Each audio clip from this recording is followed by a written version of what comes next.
The Church's ancient doctrine of original sin can be hard to get our arms around. Why does Adam's sin carry on to me? I didn't eat the apple. I didn't seek to be like God. Here's the key to understanding original sin. It's not about you. The idea that sin is principally about our own actions and inactions was rejected in the 5th century.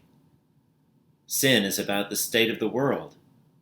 None of us started it, and none of us can stop it. But that's not entirely a bad thing. If we had the power to stop sin, there would be no need for Christ, no need for the ultimate example of God's unbounded love. Journalists and politicians like to refer to racism as America's original sin. By that, they mean that it is old and entrenched. Indeed it is. But the metaphor becomes more useful when we let it go deeper.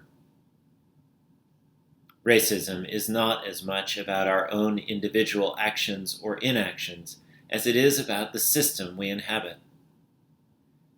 Very few of the people that I know would intentionally oppress, disadvantage, or disrespect anyone. Yet we live in a city with staggering racial gaps in educational attainment, earnings potential, and life expectancy.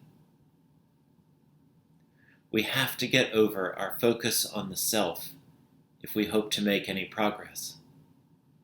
It's not about us individually, at least in most cases.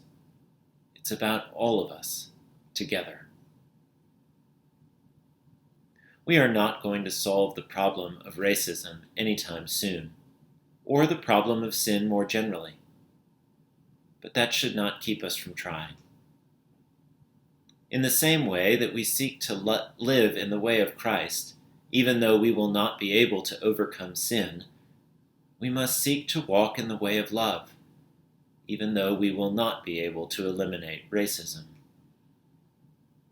Our responsibility as individuals is to take a good, hard look at the unjust systems of which we are a part, and to identify the ways in which we are consenting to them, if not enabling them. This will be an uncomfortable process, but it seems as though being uncomfortable for a while is the very least we can do. Jesus provides the way out from our original sin and from all the other sins that followed, racism included. God has poured his love upon us before, and he will do so again as we press towards the goal of the kingdom of God, which is pressing towards the goal of Christ himself.